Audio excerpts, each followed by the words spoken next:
But beyond that, they appear to be targeting all the FBI agents who were involved in any of the cases brought against January 6th rioters. And to put this in perspective, the January 6th riot cases make up the largest single investigation ever in the history of the Bureau. The January 6th cases are the largest criminal caseload ever assembled by the Department of Justice.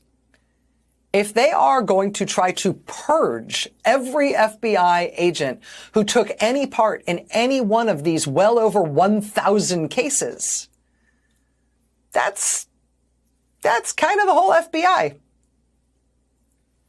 I mean, not every single member of the FBI, but certainly most of the FBI. It's happening, folks.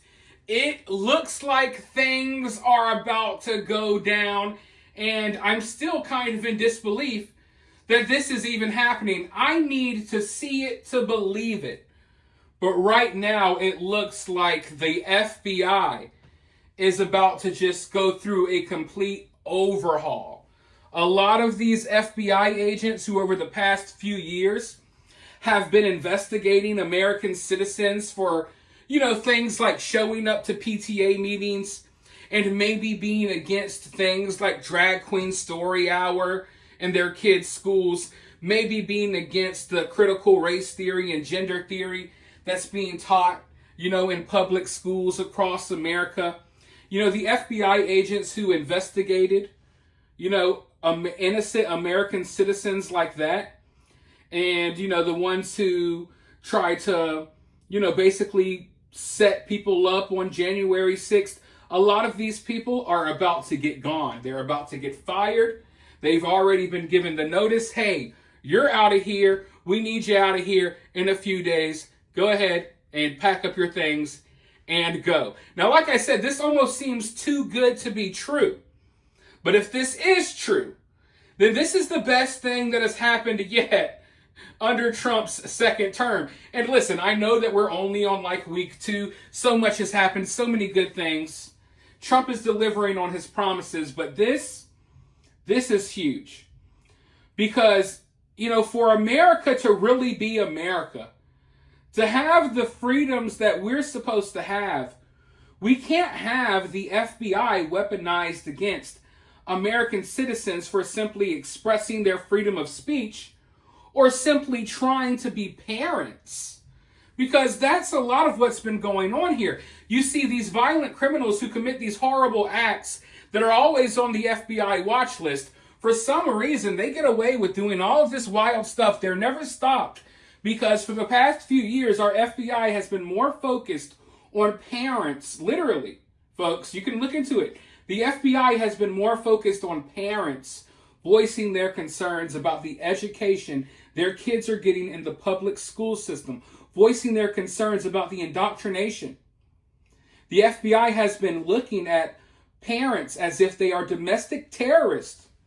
And now, supposedly, a lot of these people are on the way out. And I told you all when I talked to you all about Kash Patel and those confirmation hearings that he was going through, that the reason why you see these people freaking out so much is because they're scared. They know he means business. They know that he may bring about real change. And a lot of the politicians in the room questioning him might end up, being investigated. So this is huge. This is huge. I don't want to get too overexcited yet, like I said, because this could all be smoke and mirrors. But for right now, it looks like this is about to happen. I want to go ahead and roll this news clip, and then I'll be right back with more thoughts. It's happening.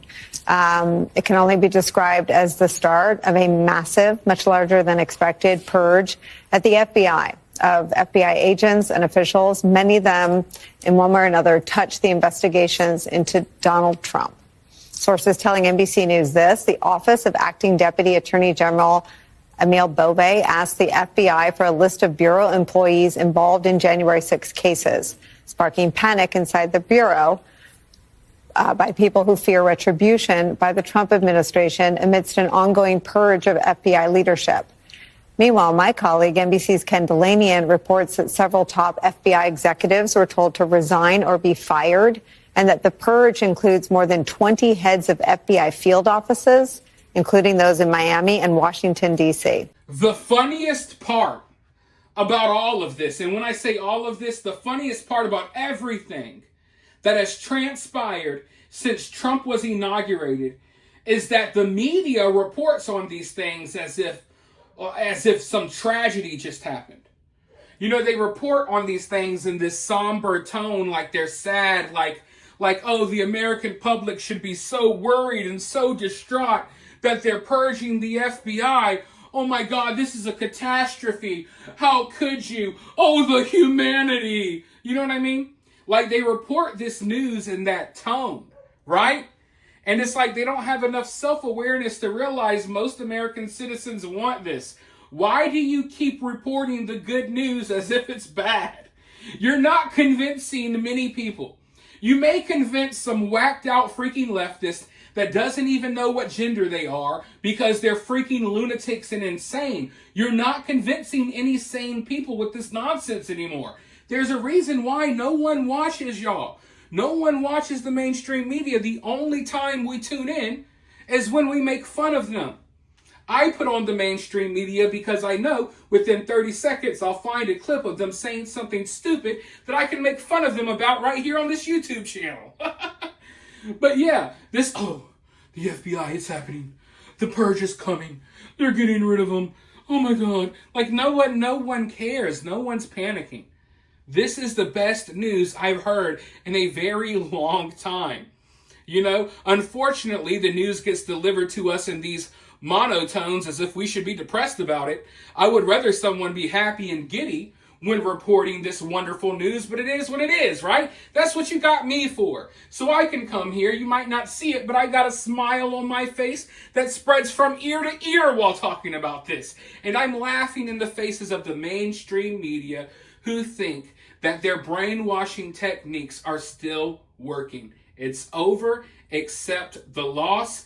Move on, you know, unless you want to suffer more losses, because the media has not learned its lesson, and it's obvious. But for now, I want to know your thoughts about this down in the comments below. While you're down there, hit that thumbs up, hit that subscribe, ring that notification bell, and if you find yourself getting too worked up by all of this, remember, it's just political cinema.